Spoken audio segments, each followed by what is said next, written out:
The fallout over Transportation Secretary Sean Duffy's brilliant plan continues as even Fox News now mocks him. The White House rolling out this billion-dollar grant to make airports across the nation healthy again. That means better food, family-friendly spaces, and even micro gyms right at the terminal. Transportation Secretary Sean Duffy says the travel experience should actually be enjoyable for Americans. Check it. As people travel through our skies, we want to have the most enjoyable experience for them. And we know that we have families and nursing mothers. Someone might want to come through and do a couple pull-ups. We're open to any ideas that airports have to make the experience better as Americans travel. Making me go to the gym at the airport is not going to make my experience better. I don't want to work out at home. Well, you don't have to. When I could go upstairs and take a shower and whatever. The last thing I want to do at the airport, and God bless RFK Jr. and Secretary Duffy, but I do not want to do that. I love this, and here's why. When you go out on Venice Beach and people are doing like those outdoor gyms or pull-ups, people always kind of stop to watch, maybe rooting them on or whatnot. And so I feel like if I'm walking through the airport, instead of everyone kind of like scowling and pushing us through and get out of my way, people might actually be like, oh my gosh, wait, let me root you on. You're doing a pull-up or whatever. And so I actually think it would help make us all friendlier. Plus, exercise does bring endorphins, and endorphins make us happy. Okay, now I thought there was a contradiction in this plan because remember Duffy said, I want you to dress up for the airport. Yes. But then I want you to exercise. But then I watched RFK Jr., who always, he's working out in a tie and suit pants. So maybe that's it. Maybe the whole working out in jeans thing is all aimed. You don't want to get sweaty in nice clothes. Right. So, okay. So you've got decent clothes on, but you stink. Right. And of course, this response came in the aftermath of this comment by the Secretary of Transportation just days ago. Pretty wide open on what airports want to ask for a grant. But it might be, I want to expand the play areas for kids. I want additional nursing pods for nursing mothers. Maybe I want a workout area where people might get some blood flowing doing some pull-ups or some step-ups in the airport. But it could be any range of things. Maybe you want to work, I know this is TSA, but we're going to help on this as well. Maybe you want to have a different lane for families to get through TSA. How can we make the experience better as you come through an airport? $1 billion is going to go to that. Because that is how to improve air travel. Not by reducing wait times or making food more affordable or, making sure that planes stay in the sky, which seems to be a particular issue during this administration. Nope. The answer here is that right before shoving yourself into a metal tube with no circulation for 5 hours with 400 strangers, what's needed here is more sweat. That's right. I want to make sure that when a stranger shoves their body into the 16-inch seat next to me, that when their thigh inevitably touches my thigh, that the fact that they just worked out means that our legs will literally stick together. Sign me up.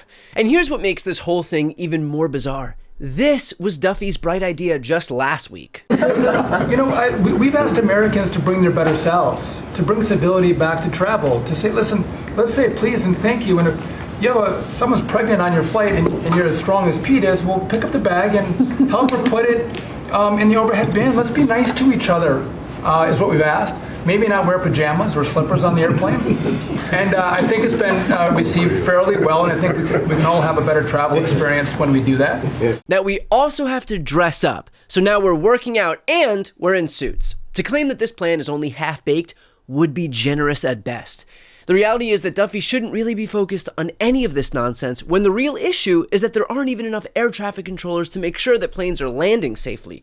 Perhaps let's just make sure that planes can take off, that once they're airborne, they stay there, and that when they come down, it's without clipping another plane or landing on top of something else. And once we can accomplish all of that, then maybe we move on to pull-ups and stairmasters. The truth is that Sean Duffy might seem clownish, but remember, he is not in his position because he's competent. There's no MTV Road Rules to transportation talent pipeline that we're benefiting from here. He is there because he's a sycophant.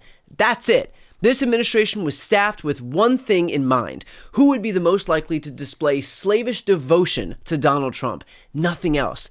There is an inversely proportional relationship between competency and loyalty, which is to say, the more blind loyalty you show to a despot, the less likely it is that you can actually do your job with any degree of competency.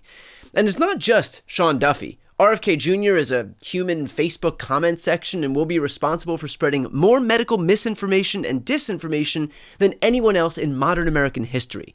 We've got a professional wrestling heiress overseeing the Department of Education, a wannabe actress overseeing the Department of Homeland Security, a weekend Fox anchor overseeing the U.S. military, which might just explain why this administration came into office with sky-high approval ratings and the first popular vote victory for a GOP administration in decades, and yet now they are the least popular administration in my lifetime. We got big numbers here on the president's approval rating, which I guess really is upside down at historic levels.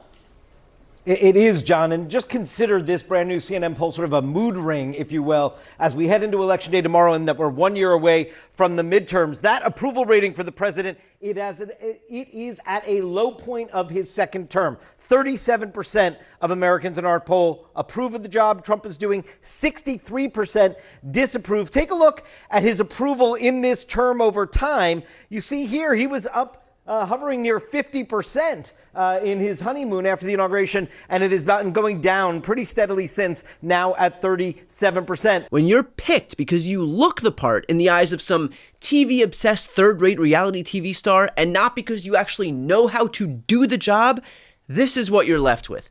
Planes falling out of the sky and not enough TSA agents to handle travelers, and being handed pull-up bars instead. Granted, in fairness, not everyone is upset about the pull-up bars.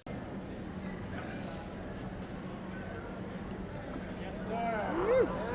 2, 3, Lightweight. 4, 5, 6. Get up there. Come He on. wants one more. Well, at least one person seems satisfied with the grand new plans for air travel handed down by Sean Duffy. My condolences to anybody in advance who is sitting next to the Health and Human Services Secretary who, if the pre-flight workout wasn't bad enough, may or may not have been handling a feral animal on his way to the airport. So when even Fox News can see how ridiculous this policy is, perhaps it's time to pivot away from the clowns and toward people who actually know what they're doing. Perhaps something to think about as we head toward midterms, where we are in desperate need of a check on this circus of a presidency and the right-wing politicians who embolden it at every turn. Before you go, if you enjoyed this content and you want to see more and support independent media, please subscribe to this channel. The subscribe button will be right here on the screen. But second, the reality is that we are now in a political environment where this administration can lean on any of the social media platforms to suppress certain voices if they don't like critical coverage. That means my longevity here is in the hands of a few tech billionaires who are already making it clear that they are willing to cater to this administration. To that end, signing up for my newsletter is a way for me to reach you directly if that ever becomes necessary. I'll put the link right here on the screen as well, so please sign up. It's free, but there's also an option to do a paid subscription if you'd like to support me and my team. I really appreciate it. Thanks so much for watching.